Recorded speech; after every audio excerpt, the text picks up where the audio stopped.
Syria में विद्रोहियों ने तख्ता पलट कर दिया है। सीरिया के सेना अध्यक्ष ने खुद इस बात का ऐलान किया है कि राष्ट्रपति बशर अल असद परिवार की 50 साल का सत्तावादी शासन अब समाप्त हो चुका है। सेना ने कहा कि सीरियाई विद्रोही अब राजधानी दमिश्क में पहुंच चुके हैं। विद्रोहियों ने राजधानी में घुसकर कब्जा किया है, जिसके चलते सीरिया के राष्ट्रपति देश छोड़कर भाग चुके हैं। सेना ने असद के देश छोड़ने की पुष्टि करते हुए कहा कि देश में राष्ट्रपति की सत्ता खत्म हो चुकी है।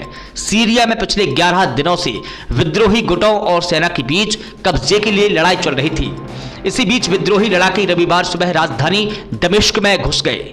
सीरिया के प्रधानमंत्री ने विद्रोहियों को सत्ता सौंपने का प्रस्ताव दिया है। प्रधानमंत्री मोहम्मद गाजी अल जलाली ने एक रिकॉर्डिंग में कहा कि वो देश में ही रहेंगे और जिसे भी सीरिया के लोग चुनेंगे उसके साथ मिलकर काम करेंगे। रिपोर्ट के मुताबिक पिछले एक सप्ताह में विद्रोहियों ने सीरिया के 4 बड़े शहरों पर कब्जा कर लिया। इनमें अलेप्पो, हमा, होम्स और दारा शहर शामिल है। विद्रोही लड़ाके राजधानी दमिश्क में दारा शहर की तरफ से ही घुसे हैं, जिस पर उन्होंने 6 दिसंबर को कब्जा किया था। दारा वही शहर है जहां से साल 2011 में राष्ट्रपति बशर अल असद के खिलाफ में विद्रोह की शुरुआत हुई थी और पूरे देश में जंग छिड़ गई थी। दारा से राजधानी दमिश्क की दूरी करीब 100 किलोमीटर है। यहां स्थानीय विद्रोहियों ने कब्जा किया है।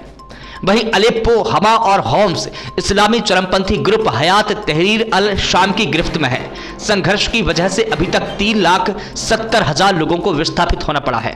आपको बता दें कि सीरिया में 27 नवंबर को सेना और सीरियाई विद्रोही गुट हयात तहरीर अल शाम यानी कि HTS के बीच में साल 2020 की सीज फायर के बाद से फिर से संघर्ष शुरू हुआ था। इसके बाद 1 दिसंबर को विद्रोहियों ने सीरिया के दूसरे सबसे बड़े शहर अलेप्पो पर कब्जा कर लिया। इसे राष्ट्रपति बशर अल असद ने सीरिया की जंग के दौरान 4 साल की लड़ाई के बाद जीता था। अलेप्पो जीतने के 4 दिन बाद विद्रोही गुटों ने एक और बड़े शहर हमा और फिर दक्षिणी शहर दारा पर भी कब्जा कर लिया। इसके बाद राजधानी दमिश्क को 2 दिशाओं से घेरा है। दारा और राजधानी दमिश्क के बीच में करीब 90 किलोमीटर की दूरी है और इस तरह असद ने महज 11 दिनों के भीतर अपनी सत्ता गंवा दी और सीरिया पर असद परिवार के 50 साल का शासन खत्म हुआ।